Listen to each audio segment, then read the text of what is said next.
John Stuart Mill was a 19th century English philosopher who staunchly defended the moral theory utilitarianism in his book, which was called Utilitarianism, published in its complete form in 1863.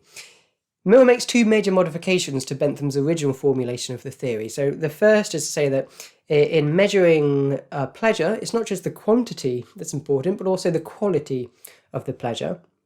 And the second modification is to say that, unlike Bentham, who says that the rightness or wrongness of an action is determined by how much pleasure is created as a direct consequence of our individual actions, Mill says actually the rightness or wrongness should be determined by whether our action conforms to a rule, rules that when followed would maximise utility. So by introducing quality as part of how we measure pleasure, Mill is responding to an objection that was made against Bentham's utilitarianism.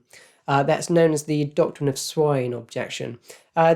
Basically what it said was that utilitarianism is a doctrine worthy only for swine and not for human beings. What these critics are saying effectively is that Bentham's theory, it doesn't properly capture the depth of human experience. You know, we are capable of reading literature and of pondering the mysteries of the universe, right? And using our higher human faculties and capacities to do lots of wonderful things. But Bentham's effectively saying, look, if you enjoyed wallowing in mud like a pig more than pondering the mysteries of the universe, then you should just wallow in the mud like a pig, right? And people, they didn't really like that. So Mill is attempting to respond to that by saying, well, look, intellectual pleasures, mental pleasures, pondering the mysteries of the universe, that seems to be a pleasure that is higher. It seems to have a higher quality. It's a more worthwhile pleasure than wallowing in mud. And what he wants to say is that, you know, we ought to prefer those sorts of pleasures. They have a higher quality. We ought to sort of prefer those pleasures to these lower pleasures, these animalistic bodily sensations that we share with animals. Those are lower pleasures, whereas we have these higher pleasures that involve the human, uniquely human, higher capacities, and those are higher pleasures. And he thinks that higher pleasures ought to be preferred to lower pleasures.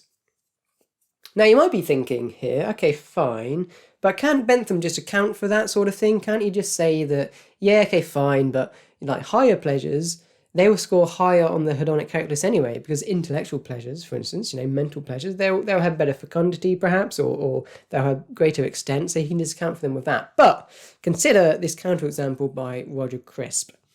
The philosopher Roger Crisp, and he says, so imagine this, so an angel, before you're born, gives you the choice of living your life as an immortal oyster, or as the famous musical composer Haydn. Now Haydn's life will be full of higher pleasures that involve those higher faculties, but the oyster's life will only have very, very minute pleasures. But here's the interesting thing, so Haydn's over here, oyster here. Because the oyster is immortal, right, Haydn will live his life and die.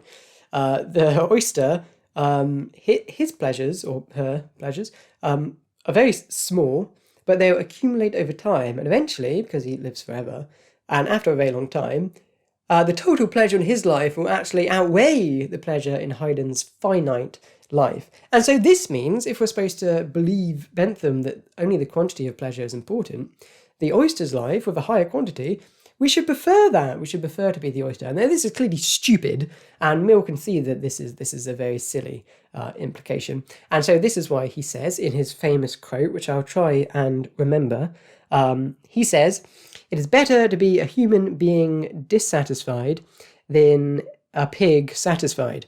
Better to be Socrates dissatisfied than a fool satisfied. And if the fool or the pig is of a different opinion, it is because they only know their own side of the question." So basically what we should be aiming to do is not necessarily maximize quantity of pleasure, but we should be maximizing higher quality pleasures, and we should prefer higher quality pleasures, even if engaging in lower pleasures would produce a higher quantity, right? Quality can outweigh quantity here. You know, it's quality, not quantity, right? So this is what Mill's going for. And he says that you don't even have to take Mill's word for it on this, okay? He says, and he calls these competent judges, he says that those who have had experience of both kinds of pleasure, higher and lower, competent judges, they will prefer the higher pleasures. They will prefer a life furnished with the higher pleasures to a life of lower pleasure. Let's move on to rule utilitarianism. So remember, as I said earlier, according to to Bentham, we ought to assess, evaluate every individual action, okay? And the rightness or wrongness of the action comes from whether that individual action, how much pleasure or pain is produced from that action, like directly. And there are problems with this, because that means that if in a certain situation, lying to your best friend is the best thing to do, right, it maximizes pleasure, then you ought to lie to your best friend. And you ought to do that even if, imagine telling the truth to your friend makes like that much pleasure, that much utility, but telling them a lie increases marginally a tiny bit more pleasure. Well, according to Bentham's utilitarianism, you should stay the lie, because you have to maximize pleasure no matter what, even if it's only a tiny bit more. Now, that is obviously a very weird implication. We wouldn't be uncomfortable with that sort of relativism, that any action could be right if it maximizes pleasure in that situation. And so Mill has often been interpreted as being what we now call, although he doesn't use this himself, but we now call a rule utilitarian. And this is a way of solving this problem from Bentham. And what he says, well, actually, look, you could have a set of rules, and these rules maximize pleasure when we follow them, right? They're the best rules compared with an alternative set of rules. So we ought to follow them. And in fact, our actions are right and wrong depending on whether they conform to these rules or whether they break those rules. So this is quite attractive if we're deontologically minded like Kant. So Kant's tempted to say, or Kant does say that lying to anyone is wrong. It's always wrong because we're treating them as a means to an end. And in this case, we're lying to our best friend.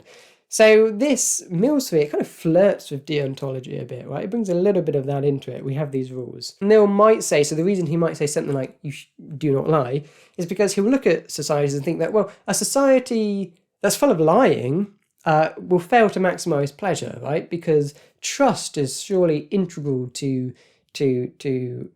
societies that maximize pleasure. So you want to keep the truth. You don't want to be lying all the time. So Mill could say, do not lie. That's a very plausible rule that we might have. I'm not going to look at objections in this video. I've got another video for objections about Mill, but let's just say one quickly, because there are two different approaches you can have to rule utilitarianism. You can be a strong rule utilitarian, and that is you always follow the rules in all circumstances, even when you know that if you broke the rule, you could create even more utility. So imagine you've got to tell the truth, you tell the truth all the time, but imagine lying would actually save a bunch of people's lives in a particular situation. Bentham would say you should lie.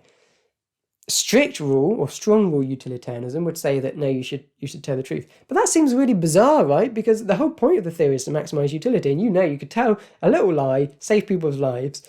If you're a strong rule utilitarian, you're not going to lie, you're not maximizing utility, which is the whole point of the theory, so that seems incoherent. You're the sort of person that Joseph Fletcher of Situation Ethics, he would call you a legalist. You're blindly following rules, even though those rules sometimes create great harm. So the other alternative is you could be a weak rule utilitarian, and that is when you say, well, actually, I know there are some good circumstances when actually you should break the rules. I can save people's lives in this situation, so actually I might just break the rule to maximize utility. The problem with that is it kind of collapses into act utilitarianism, because you're effectively assessing every individual action to say, well, does following the rule maximize utility, or does breaking the rule and doing some alternative action maximize utility? And if that's the case, rule utilitarianism just breaks down into act utilitarianism, where you arrive at the same issues that we had before that we were trying to solve, that John Stuart Mill was trying to solve. So that's one little objection, but there are responses to that, so have a look at the other video that will be on the channel at some point about objections to John Stuart Mill's utilitarianism. For now, thank you for watching, see you next time. Yeah.